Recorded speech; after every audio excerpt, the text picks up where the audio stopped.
They told me cooperating would help, that if I gave them names, dates, evidence, they might reduce my sentence. My lawyers, the best money could buy, advised me to take the deal, to testify against the others, to play the remorseful millionaire who got in over his head, who was manipulated, who didn't understand the full extent of what was happening. But I'm done pretending, done with the careful language, the euphemisms, the lies we all told ourselves to justify what we did. My name is Richard James Ashford III. I'm 58 years old, heir to a pharmaceutical fortune worth $3.2 billion. The media called me the architect of Paradise Island. Federal prosecutors called me a sex trafficker, a child predator, a monster who used wealth and power to prey on vulnerable minors. They're not wrong. I'm serving 45 years in federal prison, multiple counts of sex trafficking of minors, conspiracy, transportation of minors across state lines for illegal sexual purposes, and a list of other charges my legal team spent millions trying to fight. I'll be 103 when I'm eligible for release. I'll die here. That's my reality. And the question everyone wants answered, the question that keeps reporters writing to me, podcasters requesting interviews, documentaries being made, is simple. How? How does someone with everything become this? Let me tell you, because nobody else will tell this story honestly. They'll psychoanalyze me. They'll talk about power and corruption. They'll make me an aberration, an outlier, a uniquely evil individual. But I'm not unique. I'm just the one who got caught. I was born in 1967 in Greenwich, Connecticut. Old money. Real money. My great-grandfather founded Ashford Pharmaceuticals in 1924. My grandfather expanded it. My father took it international. By the time I was born, the family trust was worth hundreds of millions. I grew up in a world most people can't imagine.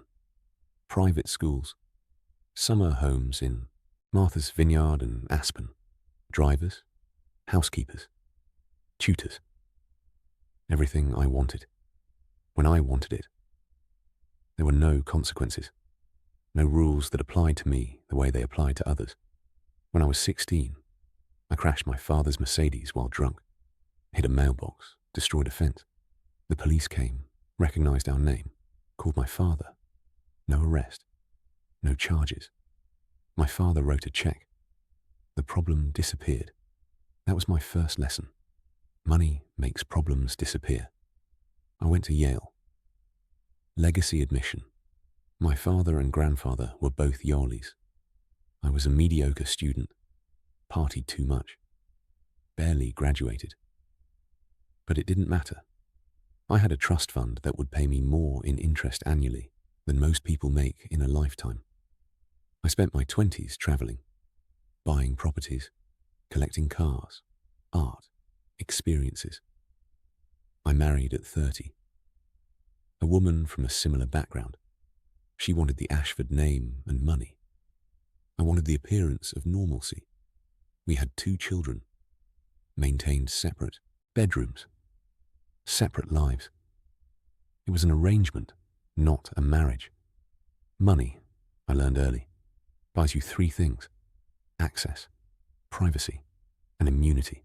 You can go anywhere. You can do anything behind closed doors, and you can make consequences vanish.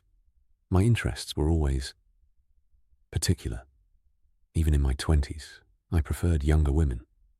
Not children, not then, but 18, 19, 20-year-olds, the younger end of legal. I told myself this was normal, that men are biologically attracted to youth and beauty, that I was just being honest about what every man wants but won't admit. I divorced at 40, paid my ex-wife $40 million to go away quietly. She took it. The children, teenagers by then, chose to live with her. I saw them twice a year, Christmas and their birthdays. We had nothing to say to each other. They were strangers who shared my DNA and my name.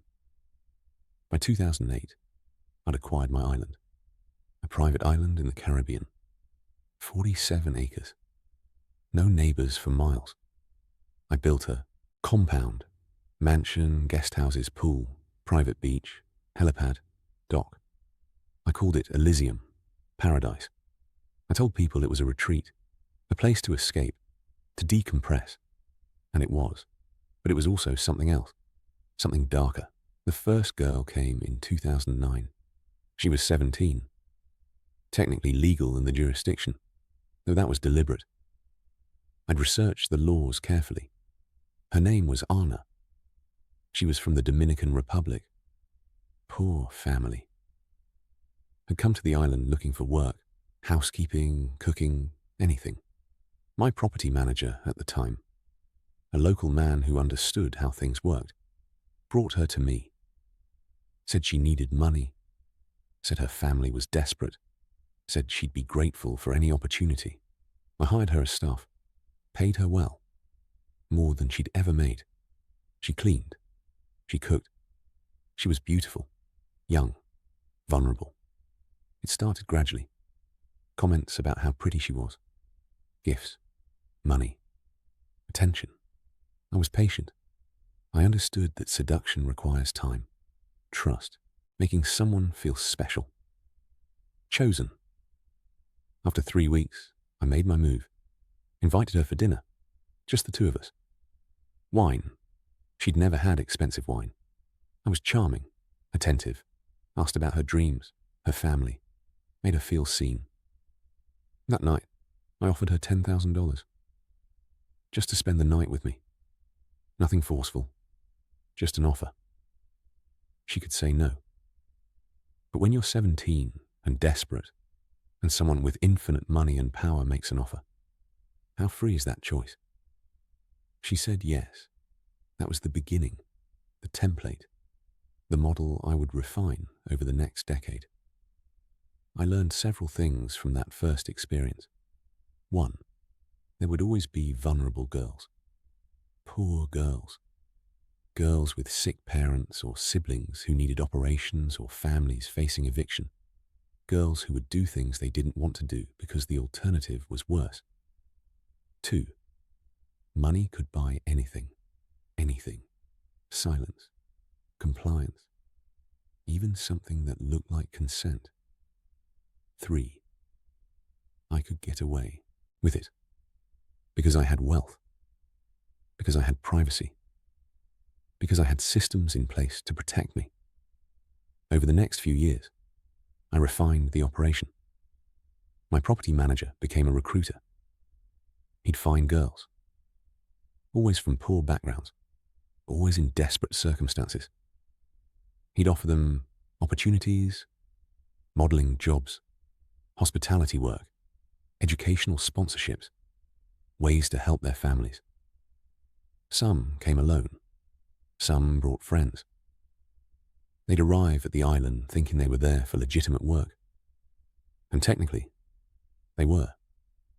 They did work. They staffed the parties, served drinks, cleaned. But there was always the other option. The real reason they were there. The wealthy men who visited my island. Businessmen, politicians, entertainers, professionals.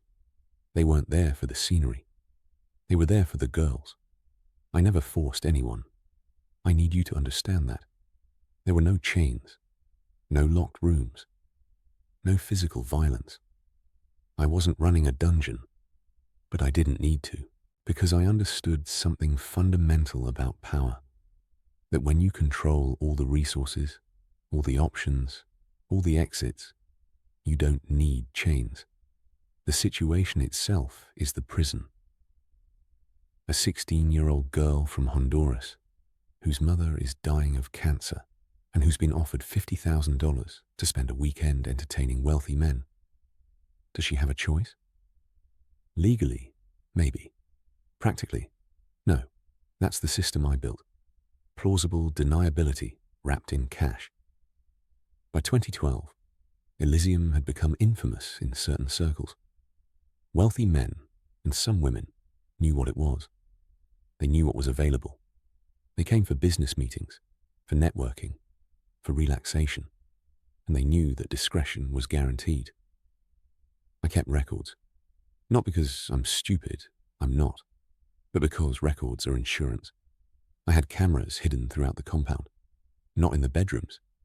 I'm not a monster, but in common areas, recording who came, who they were with, what was discussed.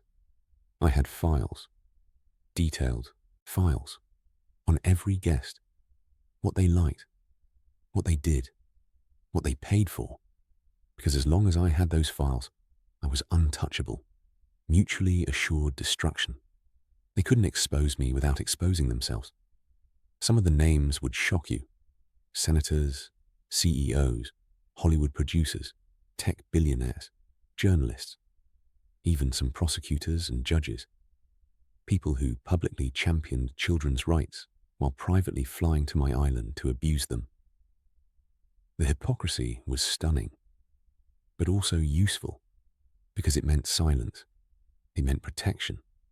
It meant that even if one day someone tried to investigate, there would be powerful people motivated to make it go away. I expanded operations, acquired another property in New Mexico, a ranch, more isolated, different clientele, people who couldn't risk international travel, same system, same vulnerable girls, same exploitation wrapped in money. The girls aged out around 19 or 20.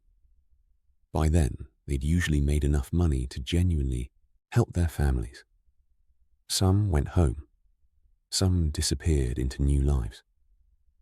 Some stayed in the system, became recruiters themselves, finding new girls. The cycle perpetuated itself. I told myself I was helping them, giving them opportunities they'd never have otherwise. They were making choices. That $50,000 could change a family's entire trajectory. That in some transactional way, this was ethical. But I knew, deep down, I always knew, that these weren't choices. That desperation isn't consent. That a 45-year-old man paying a 16-year-old girl for sex, regardless of the legal technicalities, is wrong. I just didn't care, because the alternative was giving up something I wanted. And I'd been raised to believe that people like me don't give up what we want. The system worked for over a decade. I made millions, not from the girls, but from the connections. The deals made at Elysium, the partnerships formed, the secrets shared. My island became a nexus of power. If you wanted access to certain circles, you came to my island. You participated. You became complicit. And then you were in. My downfall came from stupidity. Not mine, someone else's. One of my guests, a hedge fund manager named David, got sloppy. He took photos, on his phone, of himself with a girl who was clearly underage. And when the FBI raided his office for unrelated fraud charges, they found the photos. The photos were geotagged, traced to my island. That was in 2023. The FBI began investigating. Quietly at first, they interviewed former staff, former girls, women now in their 20s. They subpoenaed financial records, travel logs. They built a case. I knew it was coming. My lawyers told me I should leave the country, that I still had time. I had properties in countries with no extradition. I could disappear, live out my life in luxury, in some compound in the Middle East or Southeast Asia. But I didn't run, not out of courage, out of arrogance. Believed, genuinely believed, that my wealth and connections would protect me, that the powerful people whose secrets I held would intervene, that this would be handled quietly. Charges dropped, investigations stalled. The usual, I was wrong. The arrest came in August 2024. Federal agents at my Manhattan penthouse at 6 a.m., handcuffed in front of my doorman and neighbors. Perp walked for the cameras. My mugshot on every news channel within an hour. The charges were extensive. They'd found everything. The flights logs, the financial transfers, the photographs and videos from the security system I'd thought was secure. Testimony from dozens of women who'd been girls on my island. My lawyers tried everything. Argued illegal search, argued entrapment, argued that the girls had consented, that everything was technically legal based on local age of consent laws in the Caribbean. But federal law is clear. Transporting minors across state lines for illegal sexual activity is a crime, regardless of local laws. And many of the girls had been younger than even those permissive laws allowed.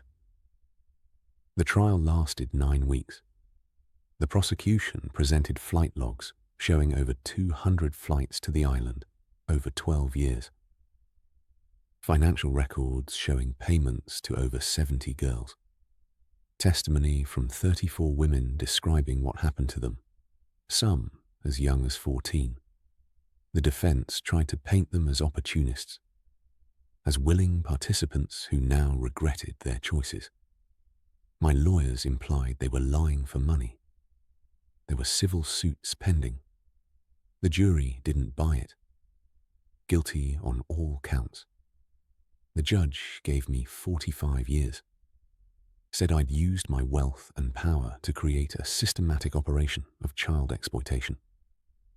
Said I'd shown no remorse, no recognition of the harm caused. He was right. Even now, sitting in this prison, I struggle with remorse. Not because I don't understand intellectually that what I did was wrong. I do. But because emotionally, I can't connect the actions to the harm. The girls got paid. Their families benefited. They made choices. Constrained choices. But choices nonetheless. Where's the victim when everyone got something they wanted? That's the question I ask the prison psychologist. She tells me it's classic rationalization, that I'm incapable of empathy, that decades of privilege have atrophied my ability to see others as fully human. Maybe she's right. The other inmates despise me. I'm in protective custody because I'd be killed in general population. Even criminals have hierarchies. Even murderers look down on child predators. I spend 23 hours a day in my cell. 1 hour in a private yard. Alone. No contact. No community. Just me and my thoughts. And the appeals my lawyers are filing, that we both know will fail. My children won't speak to me, changed their last name, released statements denouncing me. My ex-wife gave interviews about how she never knew, how she's horrified, how she's praying for the victims. She knew, not the details, but the shape of it. She just didn't care. As long as the checks cleared and her reputation remained intact, the powerful men whose secrets I held. None came to my defense. None testified on my behalf. They disappeared, scrubbed their connections to me, claimed they barely knew me, that they'd been to the island but never saw anything inappropriate. Liars. All of them. But smart liars. They protected themselves. Let me take the fall alone, because that's what people like us do. We protect ourselves first, always. Some killed themselves before they could be charged. Jumped from buildings. Drug overdoses. Accidents. The investigators know. But without my testimony, which I won't give because there's no benefit to me, they can't prove it. So I sit here, alone with my crimes, with the knowledge that I destroyed lives. Took something from girls who had so little to begin with. Used money to create a system of exploitation that benefited me and dozens of other men. Do I regret it? The honest answer is complicated. I regret getting caught. I regret the loss of my freedom. I regret that I'll die in this place instead of on a beach somewhere. But do I regret the acts themselves? Do I regret the system I created? Do I feel the kind of soul-crushing guilt that would indicate remorse? No. And I don't know if that makes me evil or just broken. Maybe there's no difference. I think about the girls sometimes. Women now, with their own lives, their own traumas.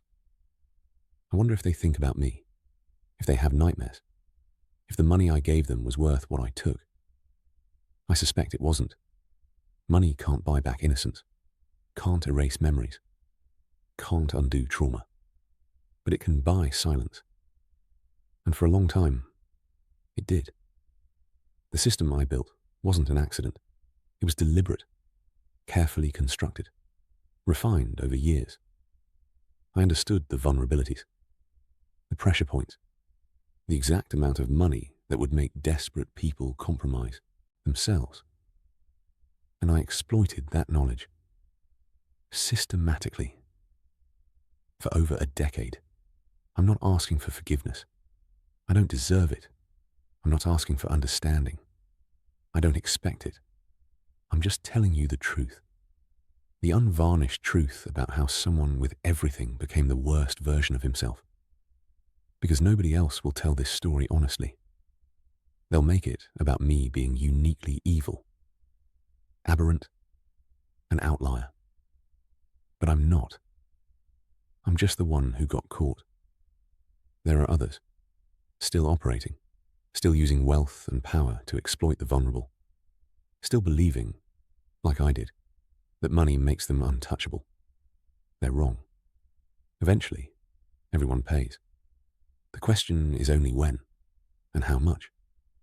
I'm paying now, 45 years. My legacy destroyed. My name synonymous with predation. My children ashamed. My fortune, billions, tied up in victim compensation funds and legal fees. Was it worth it? For those years of power and pleasure and control? For the ability to have anything I wanted, including people? I don't know. I genuinely don't know. And that not knowing, that inability to definitively say no, it wasn't worth it, that might be the clearest sign of how broken I really am. The guards are signaling. Time's up. Back to my cell. My 8x10 concrete room where I'll spend the next 40-something years. If I live that long. I'm 58. My health is good. I could live to 90. That's 32 more years. 32 years of thinking about what I did, who I hurt, what I destroyed. Will that time generate the remorse everyone wants to see?